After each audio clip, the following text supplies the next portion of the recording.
அரகர நம பார்வதீபதையே அரகர மகாதேவா. தென்னாடுடைய சிவனே போற்றி, எந்நாட்டவர்க்கும் இறைவா போற்றி.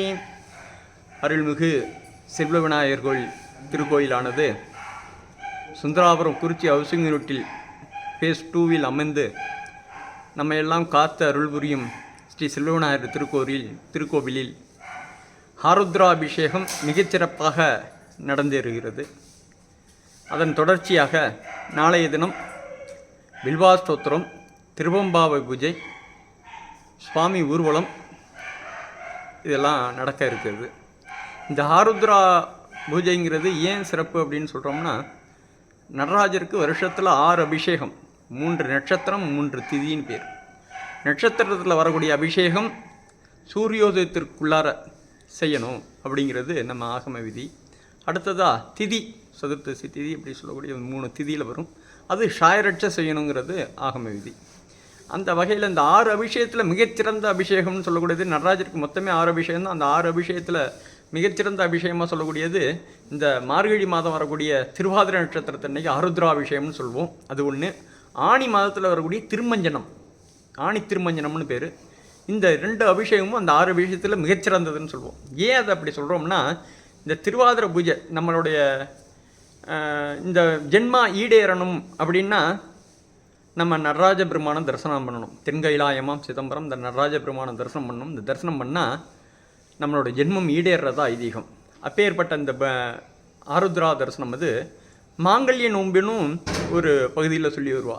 அது ஏன் அப்படி மாங்கல்ய நோம்பின்னு சொல்கிறான்னா, இறந்த கணவனை பாயில் சுருட்டி வச்சுட்டு பண்ண பூஜை.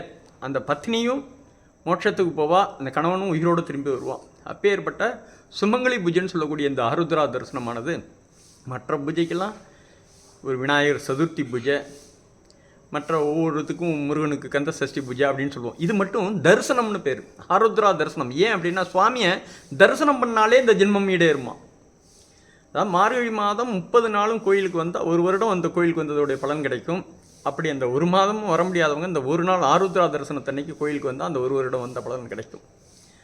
அப்பேற்பட்ட இந்த சிறப்பான பூஜையானது நமது ஆலயத்தில் நடந்தேறி வருகிறது. மிகச்சிறப்பாக 27 வகையான திரவிய விஷயங்கள், நல்லா நல்லெண்ணெயிலேருந்து மற்ற எல்லா வகையான பழங்கள், விபூதி, வில்வப்பொடி, சந்தனம், பன்னீர், ஜவாதத்தார், இதுமாரி 27 வகை திரவிய அபிஷேகமும் நடந்தேறி, அதுக்கு அதை தொடர்ந்து அலங்காரம்.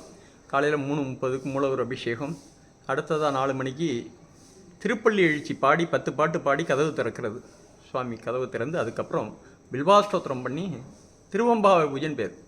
இந்த திருவம்பாவை பூஜை ஏன் செய்கிறோம்னா, பொதுவாக எல்லா ஆலயத்துலேயும் சமஸ்கிருதத்தில் பில்வாஸ்தோத்திரம் பண்ணுவாள்.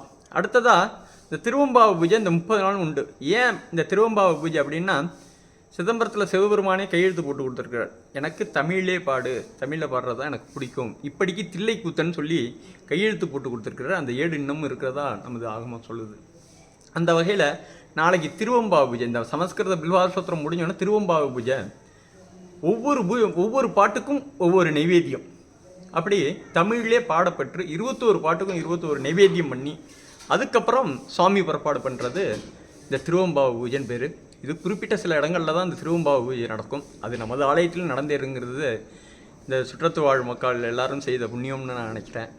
அந்த வகையில் எல்லாரும் கலந்து கொண்டு இந்த ஆருத்ரா தரிசனத்தை மிகச்சிறப்பாக நடத்தி வரணுங்கிறது